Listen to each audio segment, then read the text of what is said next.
Amen. Amen. Praise God. Napakasarap po magpuri sa Panginoon. Amen.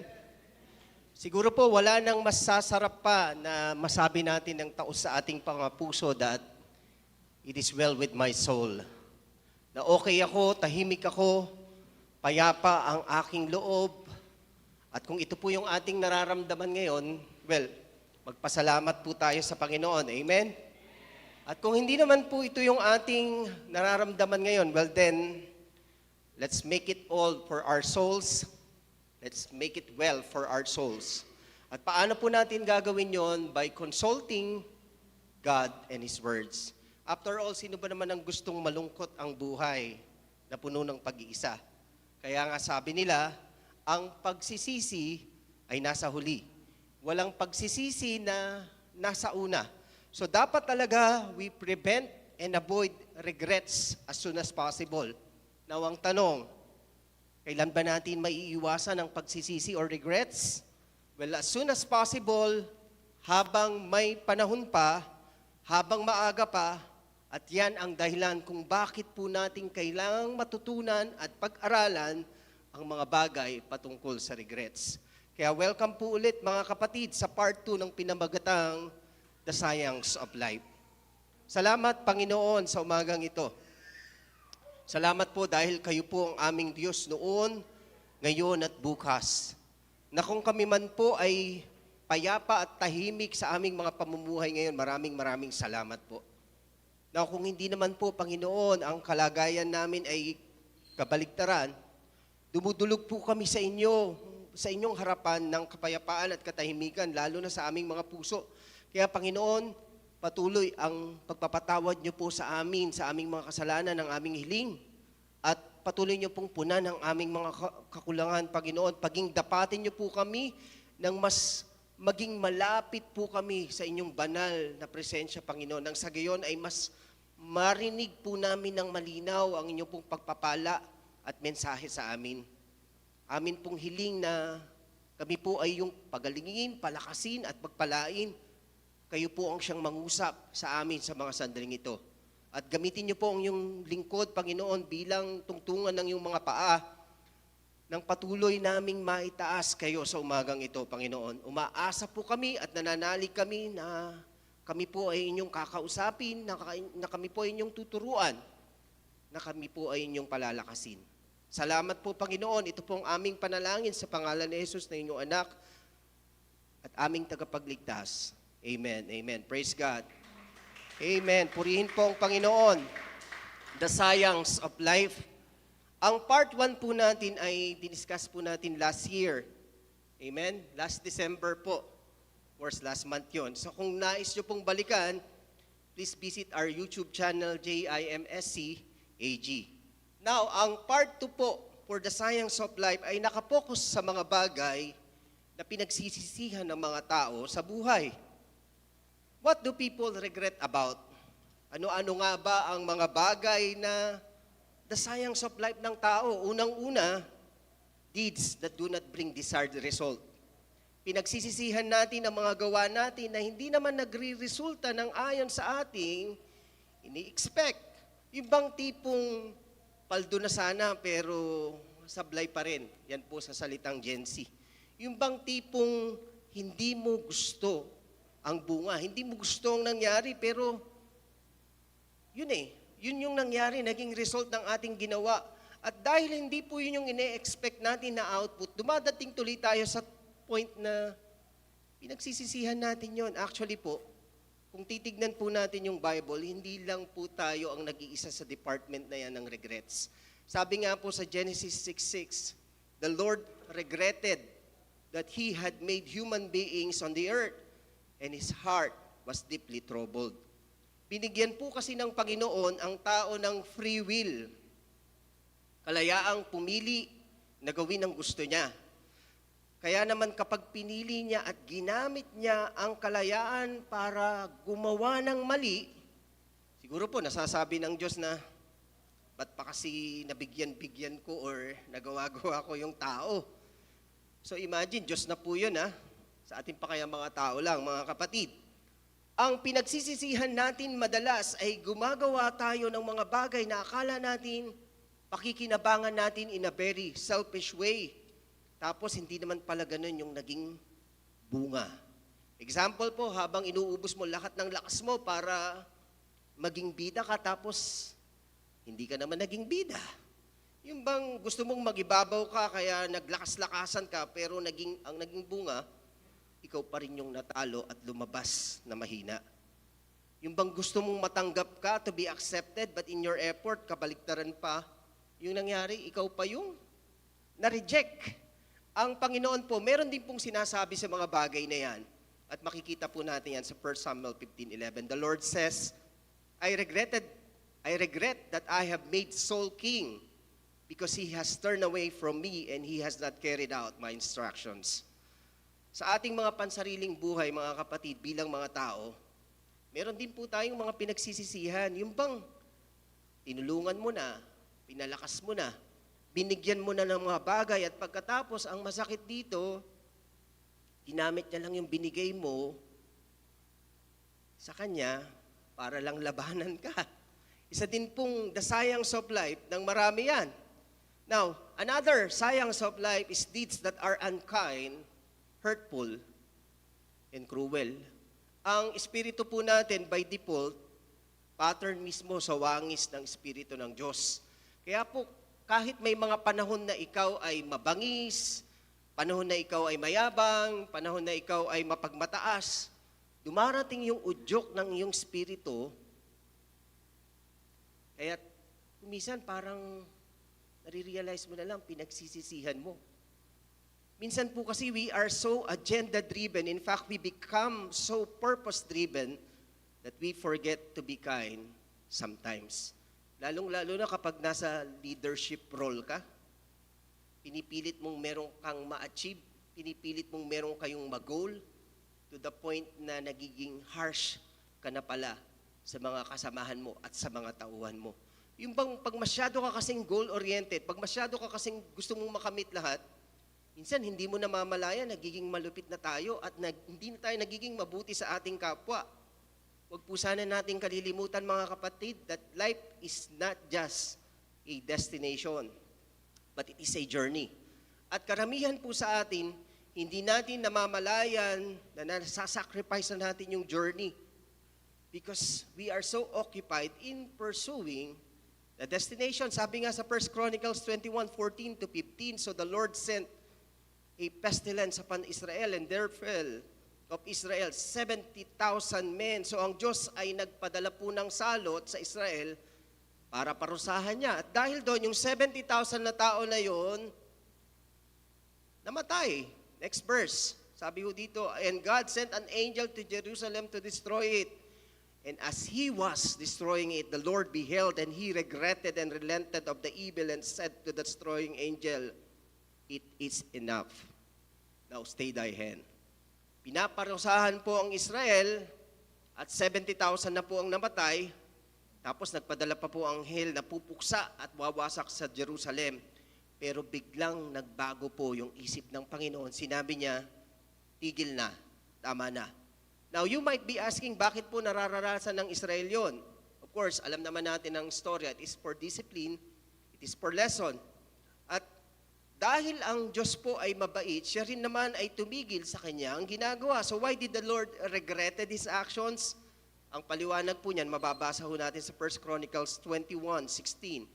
David lifted up his eyes and saw the angel of the Lord standing between earth and the heavens, having a drawn sword in his hand stretched out over Jerusalem. Then David and the elders, cloth and sackcloth, fell upon their faces. Nakita ni David ang anghel ng Diyos na may hawak na tabak at talaga pong tatagain na niya yung buong syudad. Kaya po agad-agad, kasama ng kanyang mga pinuno, ginawa ni David, nagluksa sila at nagpatira pa sa harapan ng Diyos. At ito po yung nagpabago sa nangyayaring pagpapalo sa kanila ng langit. Kasi po, humility and repentance on the side of the party being punished could make the judge regretful.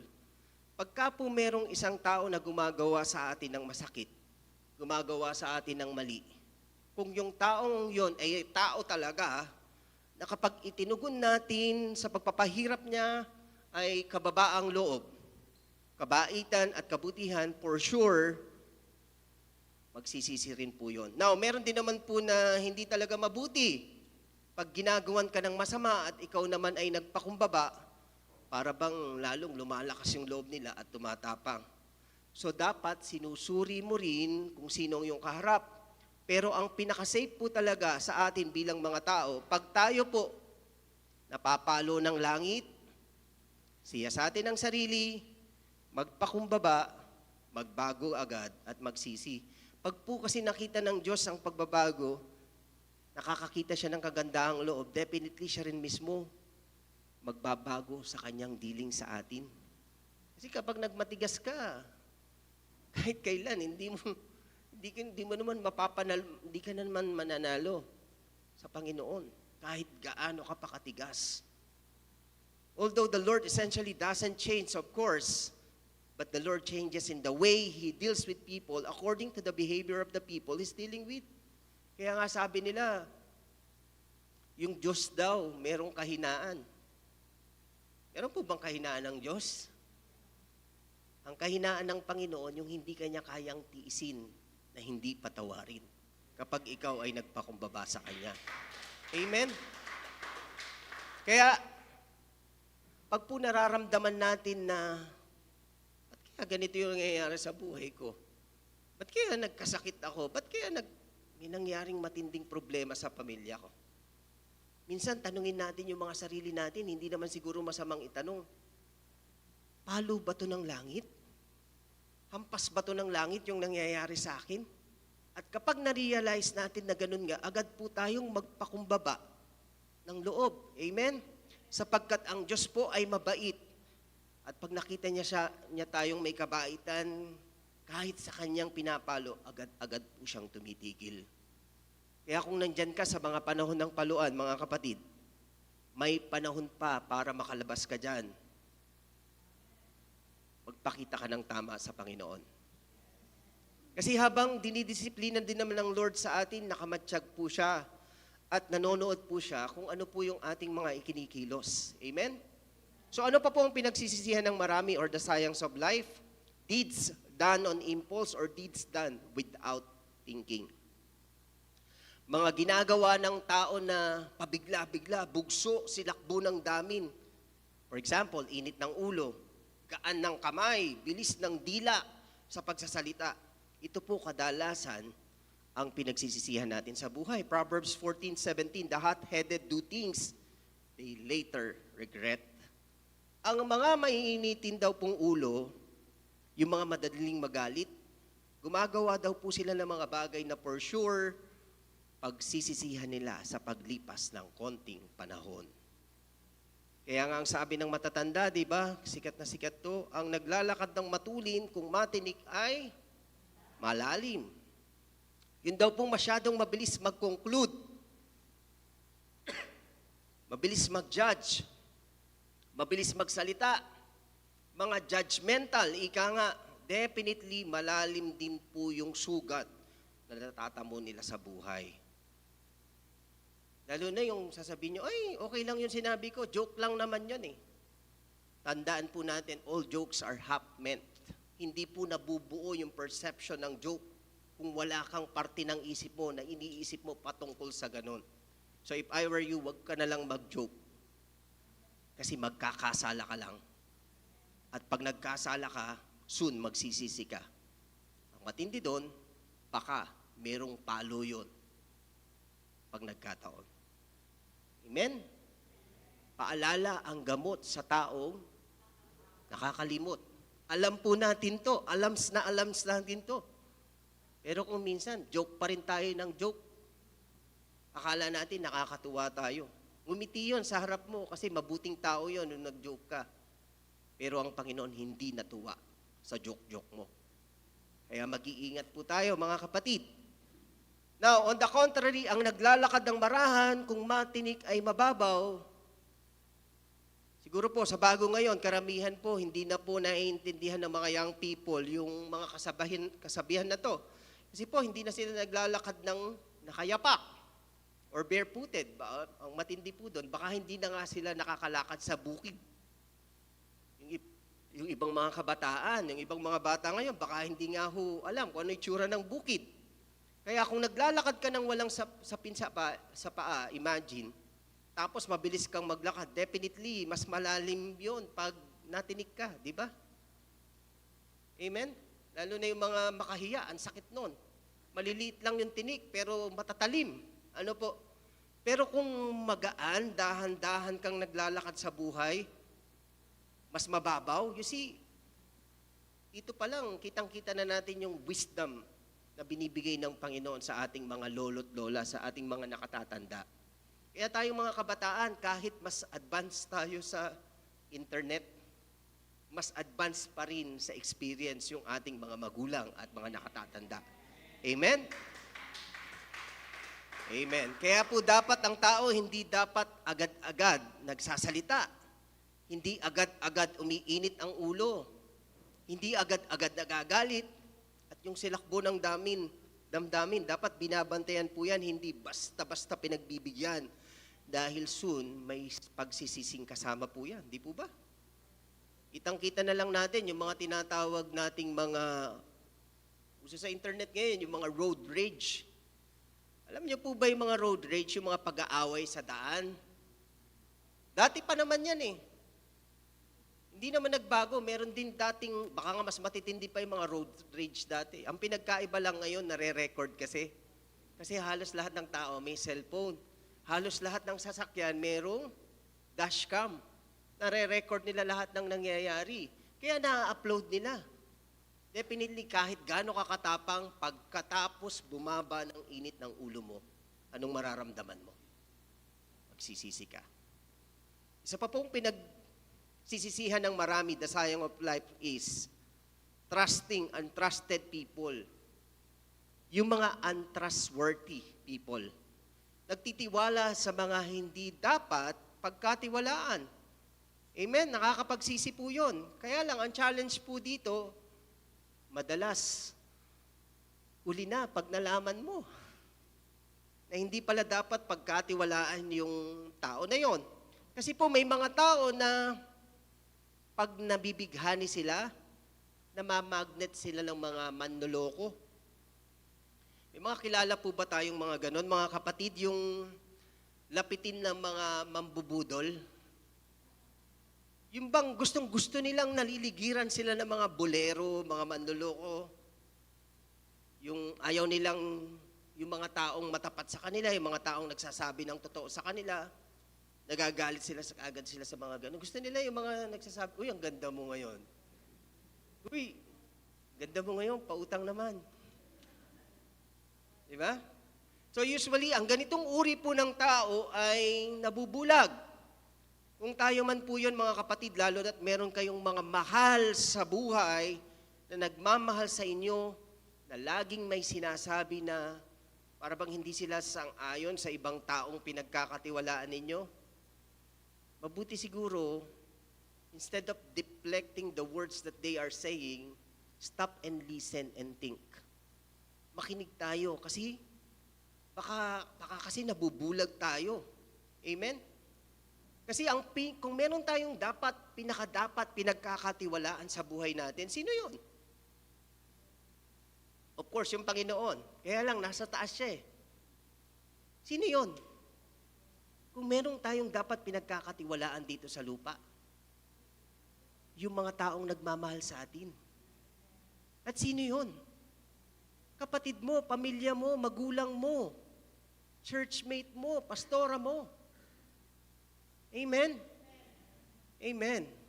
So we have to listen to the voice of those who love you and in that sense, walk by faith, not by sight. Dahil ang mga nandadaya, they walk by sight. Kasi umaasa lang po sila sa mga nakikita ng kanilang mata at nasusukat ng kanilang mga panukat. Pero ang kadalasan, sila po ay nabibigo. Yung kasing lalo na yung mga magulang, may mga wisdom yan eh. Matataas na yung mga wisdom ng mga yan. Kumbaga, hindi naman natin sinasabing may special power sila para kumilatis ng tao. But basically, danas na nila sa buhay sa dami ng pinagdaanan nila eh. Sa dami ng pagkakamaling at pagsisising pinagdaanan nila, medyo may mastery na sila dyan. Kaya mga kabataan, wag nating hintayin na ang magturo sa atin, experience. Kasi masakit. Dalawang bagay lang ang pagkakatuto. Makinig ka sa mga magulang mong nagmamahal sa'yo. O hindi mo sila pakinggan at sundin mo ang gusto ng damdamin mo. Amen? Bahala kayo. Kasi binigay naman ng Panginoon yung freedom eh. Very soon, isa lang ang kauuwian yan. Mag-iisip kayo at magsisisi kayo kasi malalaman nyo kung ano dapat yung pinakinggan nyo. Of course, you have to use the wisdom God gave you. Hindi sa lahat ng panahon, ganun ang sitwasyon. But God gave us the wisdom for us to know kung ano talaga yung dapat nating piliin. Kaya lagi dapat nananalangin para mabilis makita, para mabilis madinig kung ano yung kalooban ng Diyos para sa atin. Amen? Amen. Praise God. Ang kabaliktaran naman po nito, ang pagtitiwala, sabi nga po sa Proverbs 31:10-11, a good woman is hard to find and worth far more than the diamonds. Her husband trusts her without reserve and never has reasons to regret it. So dapat, ito naman po yung regalong binibigay natin sa mga nagtitiwala sa atin. Yung bang wag silang magsisi na nagtiwala sila sa atin. Tingnan mo nga yung katabi mo, tapos pakitanong, o Pang, di ka ba nagsisisi na ako yung nakatuluyan mo? Ala, no choice eh. Ganun ba yung sagot? Taas ang kamay ng mga nagsisisi. O, wala naman po eh. So, wag po tayong masaktan. Of course, hindi po nagsisisi yan. Kung minsan nape-pressure lang yan. Pero alam niya deep inside, kapag ikaw nawala ka kahit mga ilang oras lang sa paningin niyan, hindi po mapapakali yan. Amen? Amen. Parang mahina yung sagot ng mga lalaki. Amen? Amen. Ano pa po? The science of life? Doing good and not reaping good. Yung bang gumagawa ka ng mabuti, pero parang hindi naman nagiging mabuti yung resulta. Meron pong mga nagsisisi ng ganito, yung tanim sila ng tanim, pero walang inaani. So they regret doing good to wrong people. So in the light of limited resources, of course, kung sakto lang talaga ang yung resources, then do not just give, but give wisely. Do not just plant, but plant wisely. Kahit masipag kang magtanim, kung nagtanim ka ng, let's say, nagtanim ka ng cactus sa gitna ng tubigan, eh di syempre, hindi mabubuhay yung cactus doon, mamamatay yun, hindi yun magbubunga. Masipag kang magtanim, tanim ka ng tanim, nagtanim ka ng orchids, sa kainitan ng araw, sa ririk ng araw, mabubuhay ba yon? Yes, mabubuhay, pero hindi mamumulaklak. Kasi namumulaklak siya through the shades of the trees. Kaya yung mga orchids, tinatanim yan sa ilalim ng lilim ng mga puno. Amen? So hindi ka lang dapat bigay ng bigay, pinipili mo o binibigyan mo ang merong yung magkakaroon ng buga. Kumbaga, ani yung mga ibinibigay mo. Now, kung wala ka namang ani, baka naman wala pa lang. For sure, meron pong darating dyan mga kapatid. Kasi kung minsan, hindi ka naman umaani doon sa taong pinagbigyan mo, pero umaani ka sa iba na hindi mo tinaniman. Kasi pwedeng yung Diyos nag-a-assign, halimbawa, nagtanim ka ng mabuti para sa iyong pamangkin. Eh yung pamangkin mo, bulakbol, di nag-aaral na mabuti. Gusto mo ba sa kanya ka umani? Pwede namang pagpalain ng Diyos yung bulakbol na yun soon, pero kung gusto talagang pagpalain ka ng Panginoon, pwedeng gumamit yung Panginoon ng ibang tao na magpapala para sa'yo. So basically, it doesn't mean na siya yung tinaniman mo, sa kanya ka ani. Basta ang prinsipyo dito, magtanim ka according to the wisdom of God. At ang Panginoon ang bahala sa iyo. Amen? Amen. Sabi nga sa Jeremiah 18:9-11, at another time I will suddenly speak concerning a nation or kingdom that I will build up and plant in. And if they do evil in my sight, obeying not my voice, then I will regret and reverse my decision concerning the good which I said I would benefit them. Now therefore say to the men of Judah and to the inhabitants of Jerusalem, thus says the Lord, behold, I am shaping evil against you and devising a plan against you. Return now, each one of you, from his evil way, reform your ways, and make your actions good and right. Sabi po ng Panginoon, well, meron akong papaboran na isang bayan, pero kung sila man ay gagawa ng masama at hindi ko sila susundin, pagsisisihan ko ang mabuti kong pinaplano sa kanila at babaliktarin ko ang pakikitungo ko sa kanila. Kaya sabihin nyo sa Jerusalem, sabihin nyo sa Judah, magbalik loob, magbagong loob, ngayon na para hindi nila abutin ang aking matinding hampas. So, ang Diyos, iniiba niya rin yung dealing niya in a manner of speaking, pinagsisisihan din niya ang ginagawa niyang mabuti pagka hindi nagsusukli ng mabuti rin sa Kanya. So, kung binebless ka ng Panginoon, pinagpapala ka ng gusto ng Panginoon, pero ikaw hindi ka naman marunong magpala sa iba, mag-isip-isip ka, kapatid. Kung pinagkakalooban ka ng lakas ng Panginoon, liksi ng katawan para pumunta ng maagap at maayos sa sambahan. Pero babagal-bagal ka, late ka pa din, baka mamaya paluin ka ng Panginoon, hindi ka palakarin. Soon, marirealize mo, ang hirap palang magpunta sa church, hindi ako makaakyat. You see, minsan pag nawawala sa'yo, dun mo lang nakikita yung halaga. Kaya dapat, ano man ang binibigay ng Panginoon sa atin, mapuno tayo ng gratitude dahil all good things comes from gratitude. At kapag mapagpasalamat tayo, gumagawa din tayo ng mabubuting bagay na kahit minsan hindi natin pinlano or sinadya. Kasi maligaya yung puso natin dahil mapagpasalamat tayo. At dahil mapagpasalamat tayo, mas nakikita natin yung maliliit na biyaya kaysa sa malalaking mga pagsubok.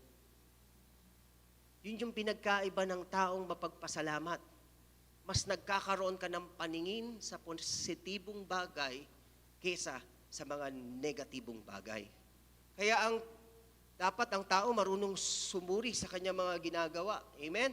Another thing we regret about is sinning and wrongdoing. Alam niyo po, yung pagkakasala, madalas okay lang naman yan habang ginagawa. Pero pagkatapos, naku po, katakot-takot at walang katapusang hirap yung nagiging bunga niyan. Kaya katakot-takot na pagsisisi yung ating nararanasan sa huli. Amen? Yung mga kabataan ngayon, baka hindi nyo pa nararanasan yung ganyan. Pero soon, wag nyo nang subukang gumawa ng kasalanan na alam nyo namang kasalanan. Kasi definitely, sobrang hirap kapag dumaranas kayo ng pagsisisi. Matthew 3:2, and saying, repent for the kingdom of the heaven is at hand. Yan ang message ng Panginoon sa mga tao. The only correct action when you realize that you have done wrong is to stop doing it. Pag alam mong gumagawa ka ng hindi maganda, tumigil ka na. To repent and to correct your error and then return to God. Dahil nakamatsyag ang Panginoon at nakalaan siyang pumalo sa dapat paluin. Amen? Magulang natin yung Panginoon. Amen? Ama natin siya, kaya nga Ama ang tawag natin sa Kanya. Pag magulang ka, nakikita mong nagkakamali ang anak mo at mahal mo ang anak mo, anong gagawin mo? Tuturuan mo. Pag tinuruan mo, hindi nakinig sa'yo, anong gagawin mo? Padadapain mo, papaluin mo. Pag pinalo mo, masakit yon, siyempre. Masakit din sa magulang yon na namamalo. Pero masakit din yon sa pinapalo. At habang pinapalo yung anak mo, lumalaban pa sa'yo, anong gagawin mo? E di lalo mong papaluin. Yung kalahating palo mo, magiging 1,007 na palo. Diba, maghapon kayong magpapaluan hanggang kinabukasan. Kasi hindi marunong makinig sa'yo. Minsan ganyan tayo eh. Pinapalo na tayo ng Diyos. Pero nagmamatigas pa rin tayo. Amen? Another thing we regret about is disobedience to parents. Ang mga kabataan na hindi sumusunod sa mabuting payo ng magulang, nagsisisi yan. Amen? Kailan sila nagsisisi? Nakakalungkot isipin, karamihan po sa bandang huli. Yung minsan, yung mga, dami kong na-meet na mga naging kaibigan, sobrang hirap na hirap silang mag-recover sa pagkawala ng kanilang magulang, ng kanilang nanay, ng kanilang tatay. Sobrang sakit yung dinaramdam nila. Buwan, taon, hindi sila makamove on. Kasi may kasamang regrets. Hindi lang dahil nawala yung, of course, namimiss nila, yung magulang nila. Pero na-realize nila, hindi nila binigay yung dapat nilang ibigay sa magulang nila. Hindi sila nakinig sa mga magulang nila. Kaya nung panahong huli nila yung lahat para sabihin nila kung gaano nila kamahal yung magulang nila, wala na. Huli na. Amen? Nakakalungkot pong isipin yon. Disobedience to God, disobedience to good counsel or instruction, nangyayari yan. Kaya nga may mga dialogue na dapat talaga nakinig ako. Kung nagpapigil lang sana ako, kung sumunod lamang sana ako. Katulad po ng isang sinasabi sa kwento sa Biblia ng isang anak na tumanggi sa pagsunod sa kanyang mga magulang sa Matthew 21:29, and he answered, I will not. But afterwards, he regretted it and went. So kung meron tayong hindi sinunod, tinanggihan nating mga utos ng ating mga magulang o utos ng Diyos, pero na-realize mo na mali, dapat sumunod agad-agad, mga kapatid. Bitawan agad natin yung mga ginagawa nating mali, ituwid at sumunod sa Panginoon habang hindi pa masyadong huli. Kaya dapat talaga ang salita ng Diyos itinuturo sa mga bata habang maaga pa. Amen? Alam niyo ba kung bakit ministry ng church natin na isa sa pinakamabigat na ministry ng church natin yung magturo sa mga bata? Bagamat yung salita ng Diyos, useful po sa mga matatanda. Amen? Pero alam niyo bang mas useful yon sa mga bata? Kasi mas mahaba pa yung buhay na ibubuhay nila eh. Mas mapapakinabangan nila yung karunungang maririnig nila sa salita ng Panginoon. Kumbaga, yung dating ng Bible, yung salita ng Panginoon sa kanila, preventive. Naiiwas na sila sa pwedeng maging pagkakamali nila. Minsan kasi pag matanda ka na, curative na lang eh. Parang nagiging gamot na lang. Kasi nagawa mo na eh. You see? That's how important Children's Church is, mga kapatid. Kaya kung tinatamad kang umaten, mas malaki ang pananagutan mo sa Panginoon pag hindi ka umaten at hindi mo kasama yung anak mo. Amen? Another area of regret is speaking too much or too soon without thinking. Kung minsan po, hindi natin lubos nauunawaan ang bigat, halaga, kahulugan, kapangyarihan ng mga salitang sinasabi natin. Pag tayo po hindi tayo marunong mag-ingat, ibabaon tayo ng mga salita na yan sa utang. Or worse, ibabaon tayo ng mga salitang yan sa hukay. Bakit utang, mga kapatid? Kung ikaw ay pabayang magsalita at marami kang sinusugatang tao sa iyong pagsasalita, soon babawi sa iyo yan, gaganti sila. Dahil, alam niyo na yon, naghihintay lang sila ng pagkakataong makaganti. Hindi man sila gumanti or gumawa ng masama, yung igaganti nila sa iyo sa halip na sa panahong ikaw ay nangangailangan,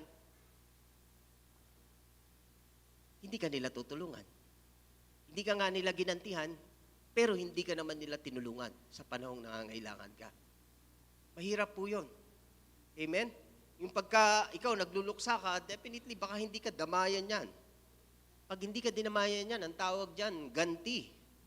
So bawat taong sinasaktan natin, maliban na lang na very godly, o kaya ay hinipo ng Panginoon at naging very godly, bawat isa dyan, pag nagkaroon ng pagkakataon yan, gaganti yan. Kasi yung tinanong mo, yung itinanim mo sa kanila, masakit. Kaya dapat dahan-dahan sa pagsasalita para hindi tayo magsisi. It's either sa paggawa ng masama or sa pag-withhold ng paggawa ng mabuti sa'yo, doon kanila pwedeng gantihan. Kaya ang taong daldal ng daldal, salita ng salita, pintas ng pintas, lagi na lang ng lalait, lagi na lang ng ookray, lagi na lang ng mamaliit. Pagdating ng panahon soon, aanihin niya lahat ng kanyang salita. Mark 6:26, then the king deeply regretted what he had said, but because of the vows he had made in front of his guests, he couldn't refuse her. Alam niyo po kung ano po yung tungkol sa verse na to? Alam niyo po kung ano yung pinag-uusapan natin? Sino po? Si Haring Herod. Nagbigay po siya ng isang napakalaking piyesta. At sa kalagitnaan po ng kanyang piyesta, siyempre, nalasing siya. Lasing na lasing siya. At dahil nalasing siya, punong-puno po siya ng kayabangan. Sa kalagitnaan po ng piyesta na yon, bigla pong sumayaw yung stepdaughter ni Haring Herod. At sa ganda po ng sayaw niya, sabi po ng hari, nagbida-bidahan. Sa ganda ng sayaw mo, anuman ang hilingin mo sa akin, hanggang kalahati ng kaharian ko. Of course, metaphor po yun. Ibibigay ko sa iyo, yung po yung sinabi niya sa stepdaughter niya. Ito namang stepdaughter niya, hindi naman alam ng babaeng to kung ano yung hihingin niya. Talaga namang sumayaw lang siya ng sumayaw, walang iniisip. So nung pagkatapos niyang sumayaw, pumunta siya sa nanay niya. Siguro, parang ganito yung sinabi niya, Mami, ano kaya yung hihilingin ko? Sa tingin mo, cellphone kaya? iPhone 17 Pro? Sabing gano'n ng anak. Sumagot yung nanay, hindi. Huwag yun yung hilingin mo, anak. Hilingin mo yung ulo ni John the Baptist. Yun po yung hilingin niya. So ngayon, alam niyo na po kung bakit napugutan ng ulo si John the Baptist. Dahil po sa sayaw ng babaeng yon. And of course, dahil po sa kayabangan ni Herodes, of course. At dahil sa salita ng hari na hindi kayang mabali, ibinaon po si Herod ng kanyang sariling pananalita. Ngayon mga kapatid, minsan tayo ganun din eh. Ibinabaon din tayo ng mga salita natin. Yung bang hindi ka naman required magsalita, salita ka ng salita, bida-bidahan ka, anong nangyayari sa'yo? Napapasubo ka. Dahil napasubo ka, kailangan mong panindigan. Ano nangyari? Nagsisi ka tuloy. Of course, mga kapatid. Again, isa po yung paalala sa mga taong pwedeng, sa mga taong kasalukuyang nakakalimot. Okay? Magbigay pa po tayo ng halimbawa. Halimbawa, sa mga bata. Akala niyo ba yung mga bata, hindi ho nakakatanda yung mga yan? I mean, hindi nila naaalala yung mga sinasabi nyo. Yung mga yan, habang tumatanda yan, of course, ikaw, habang tumatanda sila, nakakarating sila sa katanghaliang tapat ng buhay nila. Ikaw naman, nakakarating ka na sa dapit hapon. Paglubog ng araw, malapit-lapit ka na. Para bang ramdam na ramdam mo na, kaya bawat gising mo, ay salamat Panginoon. Naging super thankful ka na, kasi parang bilang ka na lang ng bilang. Ano yung point po doon? Kung hindi tayo naging maingat sa pagsasalita natin at nagtanim tayo ng bagay na hindi maganda sa mga bata, pwedeng soon, anihin po natin yan. Lalong-lalo na kung tayo po ay nasa pedestal, nasa panahon tayong meron tayo, nasa panahon tayong may kapangyarihan tayo, mas delikado po yun. Yung akala natin, okay lang yan, wala namang magagawa yan eh. Okay lang nasabihin ko sa kanya yan. Pero yung pera, nauubos. Yung kayamanan, nawawala. Yung lakas, nawawala. Yung panahon, nauubos. Soon, baliktad na kayo ng sitwasyon. Kaya importante mga kapatid, binabantayan po natin yung ating mga sarili. Amen? Amen. Kaya sa Bible, sila yung mga tinatawag na foolish people, yung mga taong salita ng salita, pintas ng pintas, reklamo ng reklamo, kontra ng kontra, tapos yun, kakainin niya lahat ng sinabi niya. Kaya mga kapatid, sana po maging magandang paalala po sa atin to. Amen? Amen. Kasi ang panahon, weather lang yan, di ba mga kapatid? Dumadating ang panahon na soon, kung sikat ka ngayon, soon hindi ka na sikat. Kung uso ka ngayon, soon hindi ka na uso. Kung ikaw ang napapanahon ngayon, soon hindi ka na napapanahon. Very soon, pagsisisihan mo yung yabang mo.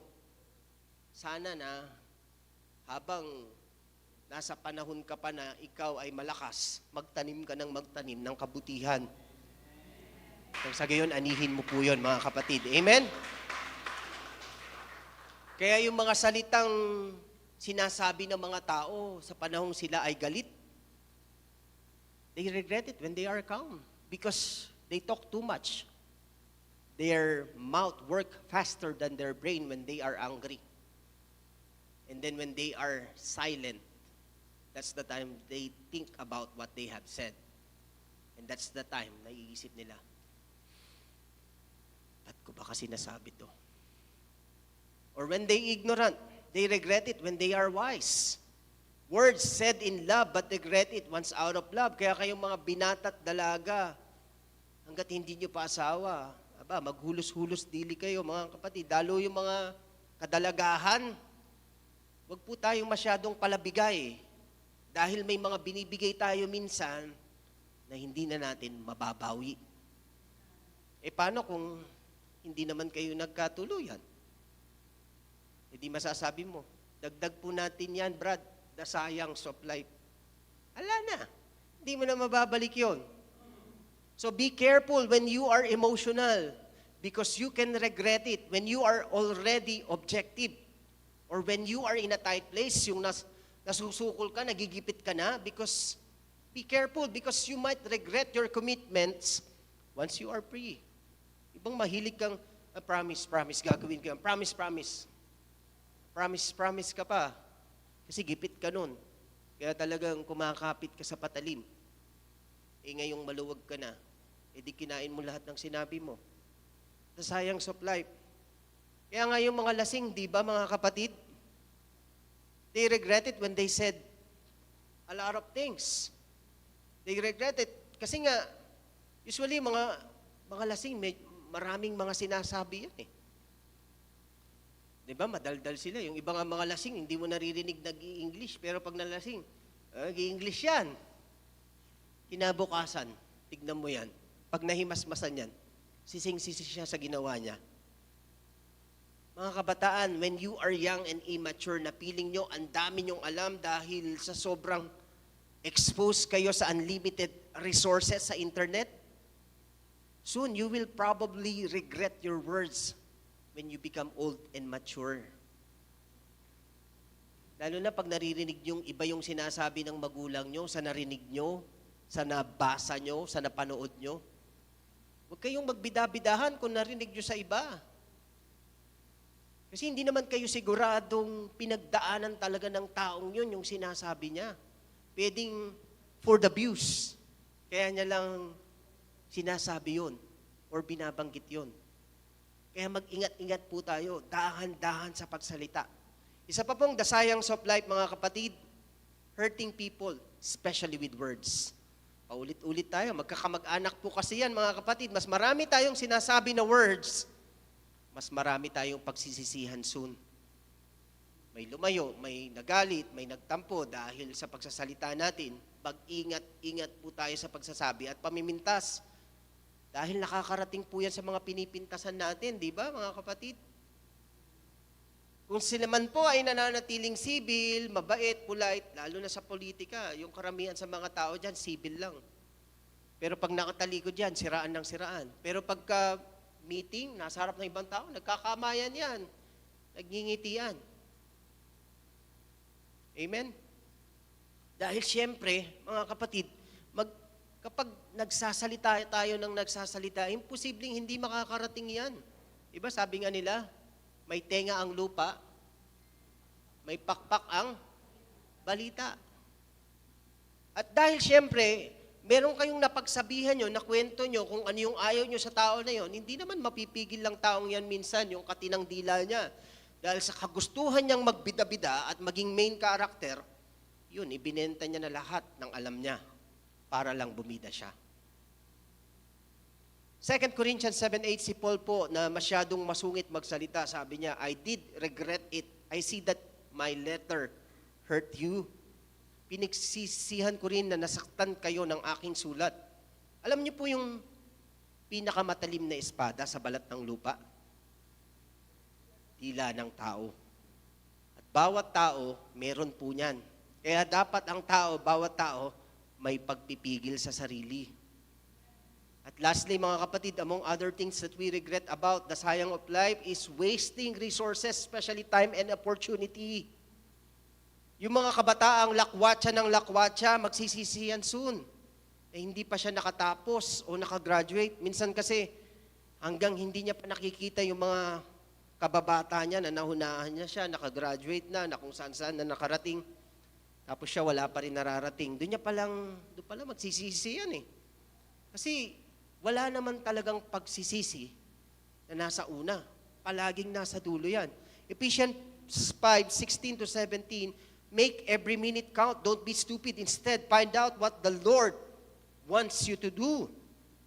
Kaya ang panahon, hindi yan sinasayang kung anong dapat mong gawin sa oras na yon, dapat gawin na.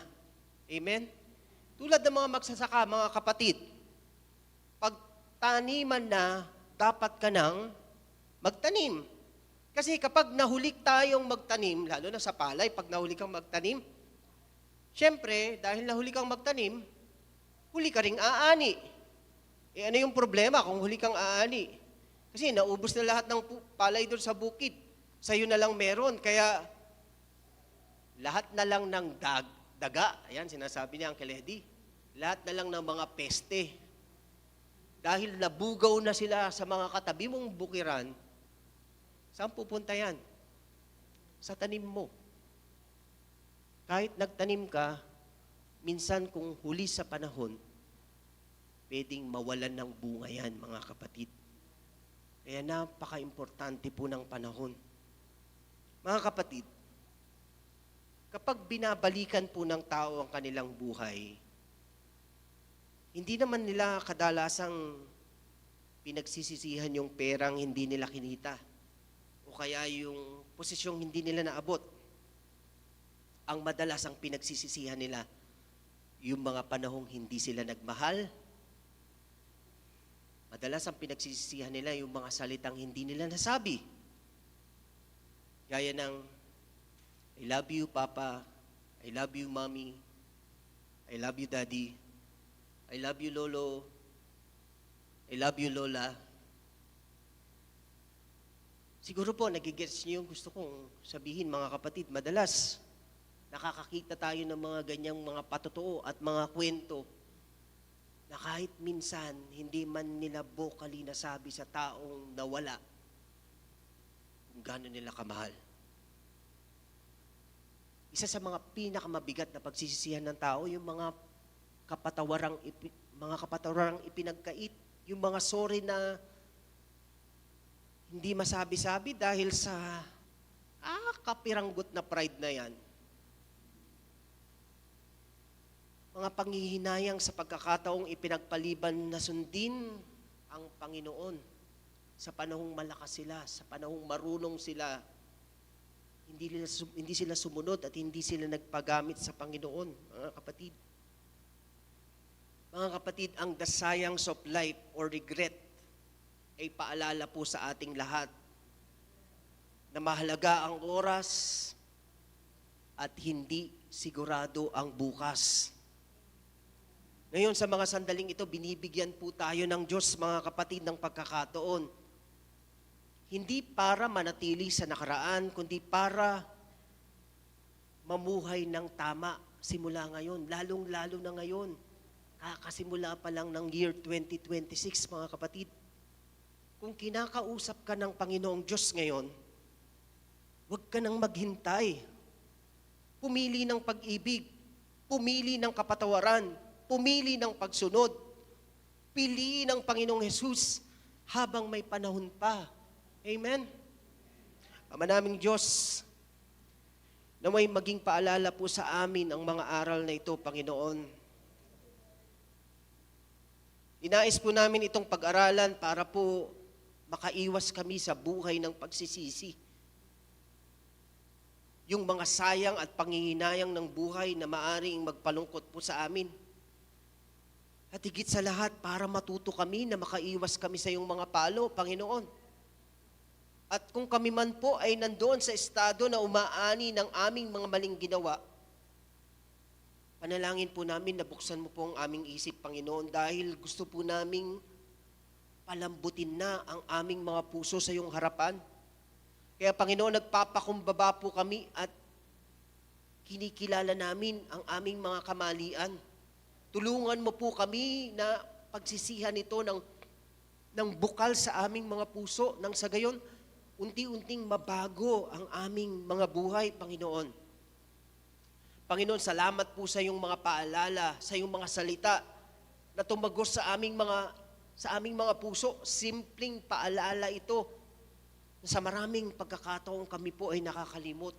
Kaya Panginoon, patawarin mo kami sa mga panoong pinili naming ipagpaliban ng pagsunod, sa mga pagkakataong mas pinili namin ang pride kaysa pag-ibig at mas pinili namin ang katahimikan kaysa katotohanan.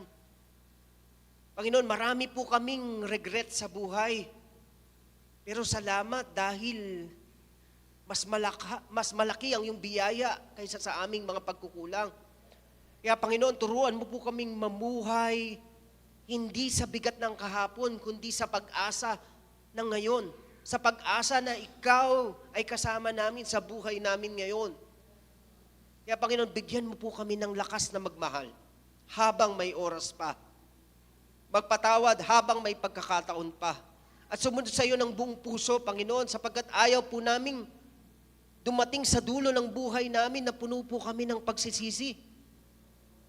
Kaya Panginoon, salamat po dahil ngayong saktong pagsisimula ng panibagong taon, panibagong panimula sa amin, na ipagkatiwala namin sa iyo ang aming mga puso, ang aming mga desisyon, at ang aming mga kinabukasan.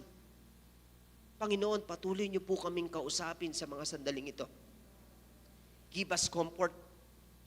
Give us correction. Give us directions to deal with us so that you don't have to deal with us harshly later on. Hallelujah. Mga kapatid, magbulay-bulay po tayo at dibdibin at namnamin po natin ang paalala sa atin ng Panginoon sa mga sandaling ito. At sa konting saglit ng katahimikan, mga kapatid, personal po nating pakinggan ang tinig ng Diyos sa ating mga puso. Do not harden your hearts like in the rebellion, but humble ourselves before the Lord. At bigyan po natin siya ng isang malambot na puso na madaling tamnan ng kanyang mga paalala at kanyang mga salita, na maaaring magbigay ng tamang hugis ayon sa gusto ng Diyos para sa ating buhay. Manalangin po tayo, mga kapatid.